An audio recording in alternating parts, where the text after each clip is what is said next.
بو پتر پیش خستن زانست و زانین لقضا آمدی ایرو با آماده بون قای مقام قضا آمدی هریکار سروک زانکوی اپولو تکنیکی لدهو که هرواسا راگر پیمانگه تکنیکی لآمدی و هجماره کاره و برن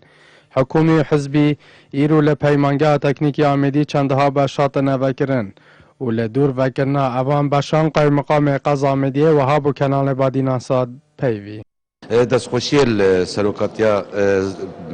پلیتکنیکیا دوکی و هر واسا پیمانگاه تکنیکیا آمیدیت کن بود دیفچون و متابعات جدی هاتیا کرن السروان پروژه کو پتر بشین خدمتا قطابیین به پیمانگه بیتا کرن کو امزان الرجاء که امزان جی وان قطابیان خلق قضا آمیدینا هرواسا هریکار سروک زانکو اپولو تکنیکی ادهوگ لدور گرینگی وکرنا اوان باشان لپیمانگه تکنیکی لآمدیه بودم و دزگان را گهاندنه و ها پیوی راگیریا پیمانگه ها تکنیکی ها آمدیه اب راگر و پاریکار راگیری و اب ماموسا و اب سروک بش و جه سر بلندیامن و اگزانکا پولی تکنیکل دهوکه کو افروکه اتماوی و ساله دا کو جناب دکتر حکاری راگیری ورگرتی کاره که باشه هاتیه کرن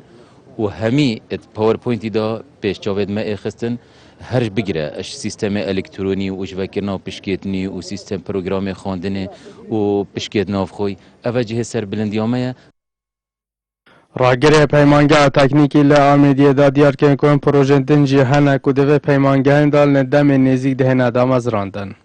پینگویت من دهاتی یا ای که ام ده هول دین کو سیستم اداره الکترونی یعنی کارگری الکترونی همی پشکن خو و سر تا سر پیمانگه پیرو بکن ما بریار دای کو سیستم کاغذ آنجا ورقی نمینید پیمانگه آمده او یک پلان آمده پلان دوی ان شاء الله سالا بهت ما کنگره یا کنفرانس یک ده بیتن تایبت گشت گذاره و ده ما چندین سال بون که هجماره کازورا خیند کرن که جبر هر اگره که بیت خواندن خوب داوی نینای ابرو پشتی وکرنا دو پشکن خواندن ای واریان لپیمانگه تکنیکی لآمدیه آری شانده تا چار اثر کرن و دشین دوباره دست به خواندن خوب کنه و اسام عبدالرحمن کنال بادینان ساد آمدیه